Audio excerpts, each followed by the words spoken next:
This right here is the wide angle lens, and it turns the 24mm lens that's on this drone into roughly a 16mm lens. So you get this super wide shot with the DJI MINI 4 Pro. However, one of the major drawbacks about using this lens is that it only works with the Mini 4 Pro.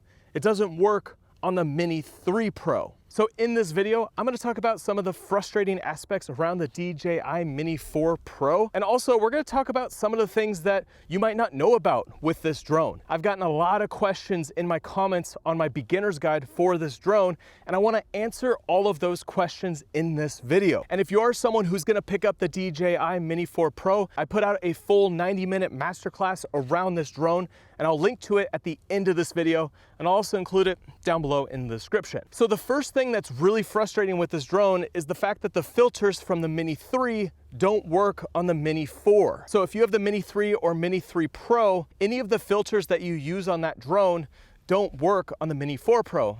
And then the filters and this wide angle lens that I have on right now for the Mini 4 Pro don't work on the Mini 3 Pro. And if you look at the cameras, they're almost identical. However, there's this little notch that's different on the Mini 4 Pro, so it makes the filters not compatible. So you have to get a whole new set of filters if you are upgrading to the Mini 4 Pro. That's how you sync up audio when you want to get audio on the drone. So even though it's a single sensor, you still have two different lens options when working with this drone. And right now the drone is just orbiting around point of interest, and you can see that I have the wide lens attached. So I'm shooting at an equivalent to a 16mm. Pretty cool option, and would be great if there was a way to do a telephoto lens on this camera and give you like a 35 or a 50. However, if you need that, that's why you'd get something like the Air 3 or the Mavic 3. All right, so let's jump into some things that you might not know about this drone. So as you can see on my screen right now, I am tracking while shooting vertical content. So you could track when the camera is rotated, whether it's horizontal or vertical. And also, if you look down in the lower right-hand corner, you can track up to 60 frames per second when you're flying in normal video mode.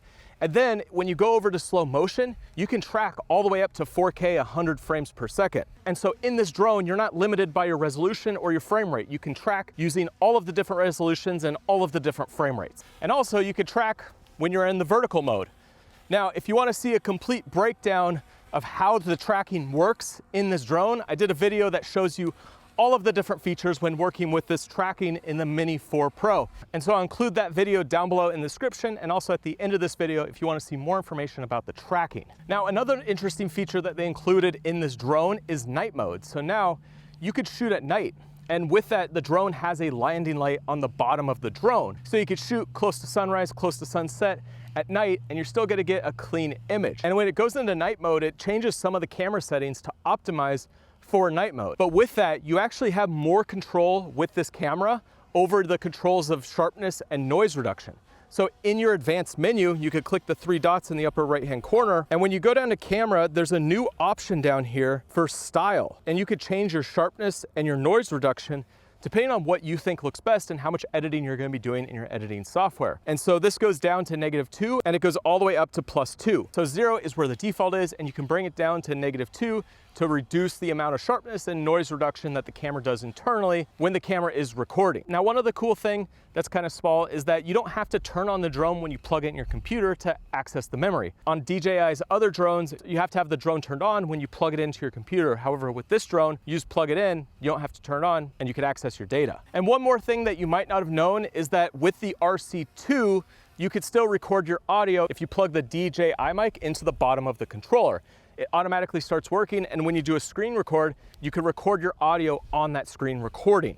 Now for some of the things that are kind of frustrating with this drone, especially if you're coming from the Mini 3 or Mini 3 Pro. So the big question I keep getting over and over is, do the batteries work from the Mini 3 to the Mini 4? And yes, they do. However, there is a slight variance in the smaller battery, the one that keeps the drone under 250 grams. So there's actually 3 batteries available that you could use with all of these drones now. So the Mini 3 intelligent battery, which is the sub 250, it's 80.5 grams, whereas now there is a new DJI Mini 4 Pro battery that's sub 250 grams, and its weight is 77.9 grams.